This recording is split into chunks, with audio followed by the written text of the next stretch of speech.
Hello students, welcome back to another lecture. इस lecture में हम नया चैप्टर की शुरुआत करेंगे जिसका नाम है अल्कोहल, फिनॉल एंड ईथर।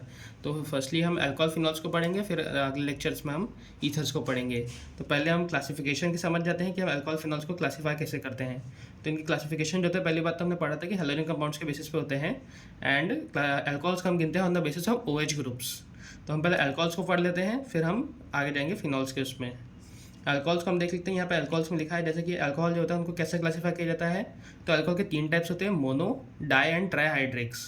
तो मोनोहाइड्रिक को कैसे क्लासीफाई किया जाता है, जब एक ही सिंगल OH ग्रुप जो है वो कंटेन करता हो कोई भी एक हेलोजन कंपाउंड। और डाईहाइड्रिक में 2 OH ग्रुप्स रहेंगे एंड ट्राईहाइड्रिक में 3 OH ग्रुप्स रहेंगे। अब इसी से एक फिनॉल्स भी बनते हैं। फिनॉल्स की हम बात करें तो फिनॉल जो होता है वो एक कंसिस्ट करता है एक एरोमेटिक रिंग की, यानी कि एक बेंजीन रिंग की तरह ही स्ट्रक्चर रहता है उसका। और इसमें भी 3 टाइप्स होते हैं, that is mono, di and trihydrics. Monohydric में एक सिंगल OH ग्रुप रहेगा, डाईहाइड्रिक में 2 OH ग्रुप्स एंड ट्राईहाइड्रिक में 3 OH ग्रुप्स। अब हम बात कर लेते हैं कि जो क्लासिफिकेशन हुआ था उसमें on the basis of hybridization of carbon atoms in carbon and alcohol bonds के बेसिस में। तो यहाँ पे इनके 2 होते हैं, एक sp3 हाइब्रिडाइजेशन होता है और एक sp2 हाइब्रिडाइजेशन होता है। sp3 हाइब्रिडाइजेशन में हम देखते हैं कि मोनोहाइड्रिक अल्कोहल्स को हम क्लासीफाई करते हैं 1 डिग्री, 2 डिग्री एंड 3 डिग्री।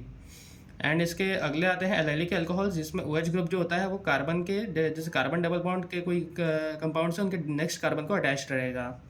अब ये सब बेंजाइलिक अल्कोहल्स होते हैं जिसमें OH ग्रुप जो होता है वो बेंजीन रिंग के अगले कार्बन को अटैच्ड रहता है। ये बात रही sp3 हाइब्रिडाइजेशन की। अब हम बात करते हैं sp2 हाइब्रिडाइजेशन की। sp2 हाइब्रिडाइजेशन में कहा जाता है कि विनाइलिक अल्कोहल्स में उसके अंडर में आता है, यानी कि OH ग्रुप जो होता है वो एक विनाइलिक कार्बन से अटैच होता है। और इसी के अंदर फिनॉल भी आते हैं जिसमें OH ग्रुप जो होता है वो एक एरोमेटिक रिंग के कार्बन से अटैच रहता है। अब हम बात करते हैं nomenclature of alcohols and phenols की। तो हम पहले बात करते हैं अल्कोहल्स के नोमेनक्लेचर की। तो हम पहले देख लेते हैं यहाँ पे क्या लिखा है। फर्स्ट पॉइंट लिखा कहता है in common name alkyl group plus alcohol, that means IUPAC name includes substituting E of alkane with the suffix of all.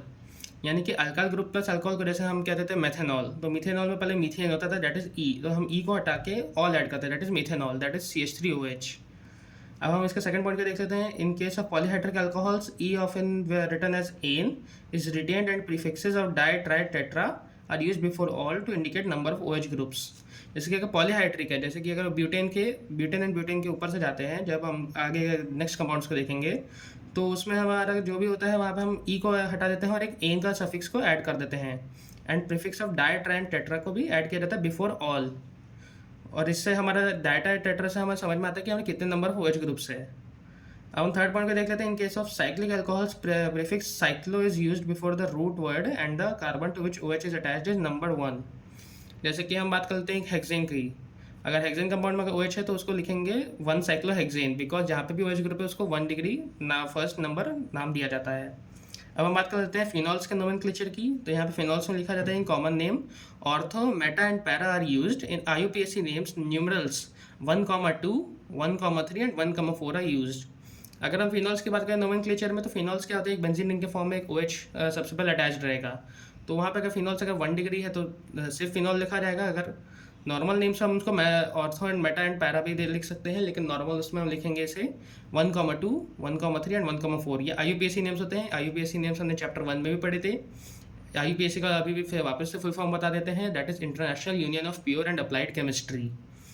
IUPAC names जो होते हैं वो ज़्यादातर पूछे जाते हैं in case of exams, and common names को उतना निगलेक्ट किया जाता है। अब हम बात करते हैं structure and function of functional groups. हमने यहाँ पे देखा कि हम पहले देख लेते हैं अल्कोहल्स की। तो अल्कोहल्स का यहाँ पे स्ट्रक्चर बनाया जाता है, दैट इज कहता है बॉन्ड एंगल जो होता है COH के बीच में इन अल्कोहल जो है slightly less than tetrahedral angle due to repulsion between unshared electrons pair of O atom. यहाँ पे हम देखेंगे ऑक्सीजन जो होता है, ऑक्सीजन हमेशा एक लोन पेयर होता है, तो डेट मीन उसके पास एक इलेक्ट्रॉन पेयर हमेशा रहेंगे ही रहेंगे। तो इनके बीच का जो रिपल्शन आता है उसके कारण इनके जो बीच का जो एंगल रहता है वो थोड़ा सा कम रहता है rather then in case of phenols या कोई दूसरे भी अल्कोहल्स हो या नॉर्मल एक मतलब हेलोजन कंपाउंड्स है।